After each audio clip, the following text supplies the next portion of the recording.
So I'm in the trees because it is drizzling rain, and my phone isn't waterproof. It has broken down before from being out in the rain too long. And not this specific phone, but it's a different phone, but it's the same type of phone. It's the same brand of phone. Alright, actually gonna put my hood up because it's a bit cold. That's the funny thing about the weather. It's like, one moment it's like really warm, it's like summer, but then the next moment it's like winter, and I've got 4 layers on. I'm still feeling kind of cold. But the thing is, today I'm going to tell you about the story of the strange old man in my area. To be honest, I think this guy's name is Paul. I think I've heard him having a conversation with another person, and that's what they seem to be referring to him as Paul. And he has a greyhound called Phoebe, which is a bit strange. And when I first moved into the area, my first encounters of this strange old man, this strange old man, he has a greyhound called Phoebe, as I mentioned before. He often lets Phoebe, he often walk Phoebe, and then he let Phoebe off the lead to have a good sprint. And one time, when I was new to the area, I think I moved into Carrickmines in, was it 2013? Then again, I was in a boarding school at the time until 2015, so I was only like a part-time resident, if you know what I mean. Anyway, so I was just walking down the streets, minding my own business. I can't remember where I was going. Maybe I was going to the shop, maybe I was walking my dog, can't remember. But he let Phoebe off the lead, and Phoebe ran towards me. And the strange old man, he ran over and started screaming at his dog Phoebe, "Phoebe! Phoebe! Get back here!" And he was screaming very loud, and he came across being very aggressive. And I was like, Jesus, this guy's a lunatic. What's he doing to the dog when no one's looking? Jesus. I was kind of wondering if he was like an abusive dog owner or something, And I didn't think it was anything personal. Other times I was walking past the strange old man in my area. I was walking down the hill.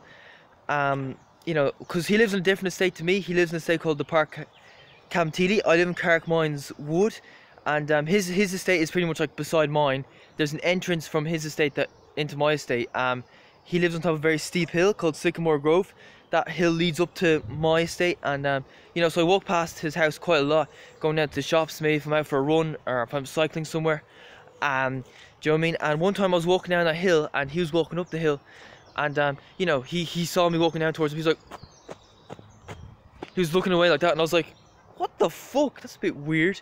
I did this to me a few times, and I was thinking, Jesus, what's up with this guy? That's very unusual, I was like, yeah, I know this area is not the most friendly, but that's a bit extreme. And other times, he was working on construction, and I think he's like unemployed, or maybe he's even retired. He looks a bit old, but he was doing a bit of work in his front garden. He was doing like construction work or something. I think he does that as a hobby. And I was running past his house one day, and I was just looking at him, seeing what he was doing. And he just took one look at me and looked away, and he kind of gave me this really weird look, like, "Oh, fuck off! Don't look at me. I don't want to know you," or stuff like that. And I was like, "Geez, this guy's a real grumpy prick. No wonder he's on his own." I assumed, to me it seemed like he lived on his own, and I've always felt like it's because he's a grumpy prick, and he doesn't, he always tries to avoid people and stuff like that. He just hates people in general. Do you know what I mean? But then one day I was walking up his road. I think I was coming home from the shop. And he had some construction workers at his house doing some work.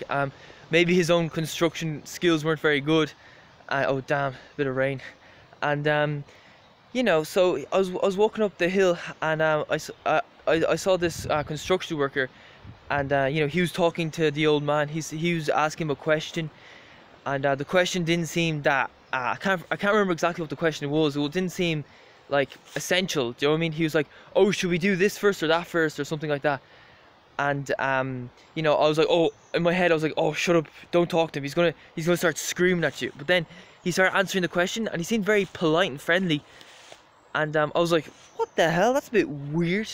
I was like, why is he being so friendly to those construction workers? And he's an absolute twat towards me, and I don't even know the guy. I never even spoke to him, never did anything to him. And do you know what I mean? So then in 2017, I shaved my head. It was the last time I shaved my head. As you can see, my head is kind of shaved. It's kind of going back now. I'm not completely bald anymore. But last time I shaved my head, it was in 2017, September 2017. That was when I was like new to YouTube. If you watch some of my videos, you'll see that I was bald back then. And I think because I shaved my head, the old man, he didn't recognize me. He thought I was a different person. So one day I was cycling down to a race in the Phoenix Park. I was running the Dublin novice cross country. I came second in that race. And you know, I was just cycling down, minding my own business, expecting nothing unusual to happen. I kind of got a glimpse of the old man standing in his front garden. I was there thinking, I was there, I wasn't even going to look at the old man. I was like, geez, the old man's just going to give me a grumpy look, so why even make eye contact? But then, all of a sudden, I saw him folding his arms while he was standing in his front garden. And he was smiling at me, and he was really weird. He was smiling at me, he was like, nodding his head like that. And I was like, what the fuck?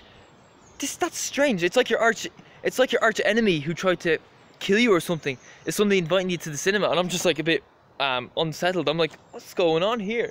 And I was just staring at him like you know, and that's kind of what happened. And you know, a couple of days later I was out for a run, and you know, I was running up the old man's road, Sycamore Grove, leading up to my housing estate, and I saw in the distance him running through his front garden outside of his house. He ran onto the main street, or onto the street, and he started staring at me. I was like, okay, that's a bit strange. So I kind of looked away for a moment, trying to ignore him. But then just as I was about to pass him, I took another glimpse at him, and he had his hands on his hips, and he was looking down at my legs like, and I could just tell he wasn't very impressed. And I was like, what the fuck? And from that moment on, I learned a thing or two. I learned that the strange old man in my area, he didn't hate people. You know, I never thought it was anything personal about him and him trying to like avoid me and, you know, doing that to me on the streets. I realized he hated me because I was a distance runner, and that seemed very very unfair. It felt very, what's the word, very felt like an injustice. Do you know what I mean? And I was like, do other people hate me, you know, for being a distance runner? Like, he was so passive aggressive. I never knew until that night that he hated me for being a distance runner. And I'm like, what about, do the other neighbours hate me for being a distance runner? Do you know what I mean? Because, you know, what he did when he walked past me on the street like that, that's actually common. You know, you get people who, when they walk past you on the street, they just kind of look away, and you never think anything of it. But now I'm starting to think, Jesus, maybe they all hate me for this specific reason. And, you know, when I shake my head, everybody seemed to be, all my neighbours suddenly started being friendly towards me, saying hello to me, talking to me, and it seemed very strange and unusual, because normally they just like ignore me completely. But then as my hair started to grow back and the weeks went on, then I became like invisible again. Everybody just started to ignore me. Do you know what I mean? So it kind of got me thinking, and do you know what I mean? I kind of lost all respect for that strange old man after that. So, you know, sometimes when I walk past him on the street, I kind of giggle at him. You know, there was a time where I actually recorded his house and made a video about him. And that was, when was that? That was like maybe a year ago, probably less than a year ago. I think it was probably, actually, yeah, it was about a year ago. Do you know what I mean? And he might have seen that. He might have noticed that I was filming his house. And, do you know what I mean? So, you know, one day I was walking past his house, and there was this construction worker who was doing a job for him. And I think he was going to like give out to me. He was like, hey! And he's going to say something, but he changed his mind and he didn't say anything in the end. I think it's because the strange old man told him about me recording his house, told him about how I giggled at him when I walked past him on the streets. And, you know, I don't feel any guilt about that, because I always felt like he was a prick. It seemed like a real injustice that people hated me just for being a distance runner, just for going out running, when generally it's seen as a positive in Ireland. Generally going out, you know, we talk about how kids aren't active enough, how there's like an obesity crisis, or we should be more active. And here I am trying to be active, and everybody hates me for it. It's like, it seems like hypocrisy. Like, you can't, no matter what you do, you can't impress people. So, do you know what I mean? And I think he started like trying to avoid me after that. Do you know what I mean? I noticed I was walking up, like I was walking through my estate, and you know, he was walking on the other side of the road, and then he turned around and walked back the opposite direction. I think he's trying to like avoid me. And I remember another time he walked out of his house and he was walking his greyhound Phoebe, and he saw me walking up the hill. He looked behind and they just stood there and waited until I walked past, and then he walked back in the opposite direction, you know. And to be honest, I just thought that was very unusual. And you know, he's very passive aggressive. I think he's probably a very weak kind of man. That's what annoyed me about all the people in my area. They all hated me for being a distance runner, but they never say it to me. You know, people give me angry looks when I was out running, and I was like, why? Will somebody tell me why they give me these angry looks? I'd love to know why, but the people there never talk to you, so you never find out why, you know. And so one time I was cycling down the hill where the old man lives, and he had Phoebe off the lead, and Phoebe was sprinting, and Phoebe was sprinting around me, and I was on my bike, and I was like, Jesus, this dog could knock me over, and the owner is just there, he doesn't give a shit walking up the path. Like, if I got knocked off my bike, he probably wouldn't care. And I'm thinking, if I got knocked off the bike, I'd probably run over and punch him in the face or have a go at him, but, you know, he didn't knock me off my bike, so I didn't say anything. But yeah, it's very strange. Yeah, he's not the only person who hates me for being a distance runner. I get lots of weird stares off people, angry looks off people when I'm out running, and you know, people in Carrickmines are they're not very friendly. I'm actually glad I moved out. I live in Stillorgan now, and you know, I feel like so far I've been living here 2 months. I feel like you can go for a run and nobody cares. They're a lot more liberal, and I just prefer it there. And I'm glad I'm away from those people. Do you know what I mean?